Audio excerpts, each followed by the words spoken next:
Assalamualaikum warahmatullahi wabarakatuh.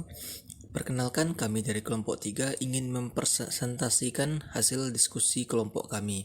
Yaitu yang pertama, kami akan memperkenalkan diri terlebih dahulu. Saya Miftahul Huda dengan NIM 2008642565 dan rekan saya yaitu Mario Firman Simanuliang dengan NIM 21002015.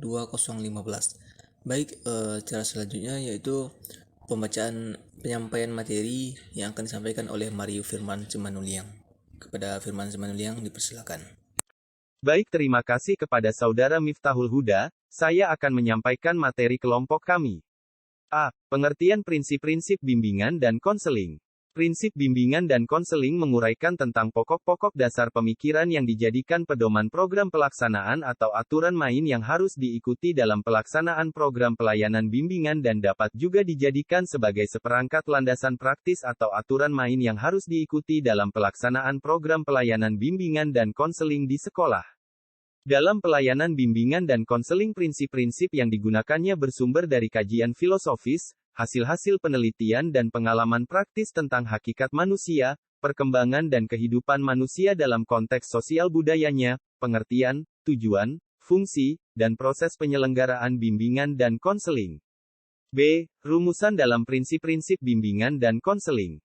Adapun rumusan prinsip-prinsip bimbingan dan konseling yang berkenaan dengan objek dalam pelayanan bimbingan yaitu prinsip-prinsip yang berkenaan dengan sasaran layanan, prinsip yang berkenaan dengan permasalahan individu, prinsip yang berkenaan dengan program pelayanan dan yang terakhir prinsip yang berkenaan dengan tujuan dan pelaksanaan pelayanan. Berikut adalah uraian dari rumusan prinsip-prinsip bimbingan dan konseling pada umumnya. 1. Prinsip-prinsip berkenaan dengan sasaran pelayanan. Sasaran pelayanan bimbingan dan konseling adalah individu-individu, baik secara perorangan maupun kelompok. Individu-individu itu bervariasi dan berbeda satu dengan yang lainnya, misalnya dalam hal umur, jenis kelamin, status sosial ekonomi keluarga, kedudukan, pangkat dan jabatan, keterkaitannya terhadap suatu lembaga tertentu, dan variasi lainnya. 2. Prinsip-prinsip berkenaan dengan masalah individu. Perkembangan dan kehidupan individu tidak selalu dipengaruhi faktor positif. Faktor yang berpengaruh negatif akan menimbulkan hambatan-hambatan terhadap perkembangan dan kehidupan individu serta akan menimbulkan masalah tertentu pada individu. 3. Prinsip-prinsip berkenaan dengan program pelayanan. Kegiatan pelayanan bimbingan dan konseling diselenggarakan dengan dua cara yaitu insidental dan terprogram. Pelayanan insidental merupakan pelayanan dari konselor yang sedang menjalankan praktik pribadi. 4. Prinsip-prinsip yang berkenaan dengan pelaksanaan pelayanan.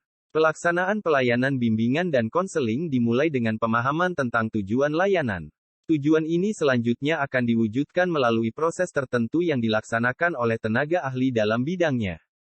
5. Prinsip-prinsip bimbingan dan konseling di sekolah. Pelayanan bimbingan dan konseling secara resmi memang ada di sekolah akan tetapi pelaksanaannya belum sesuai dengan yang diharapkan. Dalam kaitan ini Belkin 1975, menegaskan 6 prinsip untuk menegakkan dan menumbuhkan pelayanan bimbingan dan konseling di sekolah. Ya, saya kembalikan kepada Saudara Miftahul Huda. Baik, terima kasih kepada Saudara Mario Firman Simanuliang yang telah menyampaikan materi dari kelompok 3 yaitu prinsip-prinsip dalam bimbingan konseling. Baik, sehabisnya setelah menyampaikan materi itu, sekarang saya akan menutup presentasi dari kelompok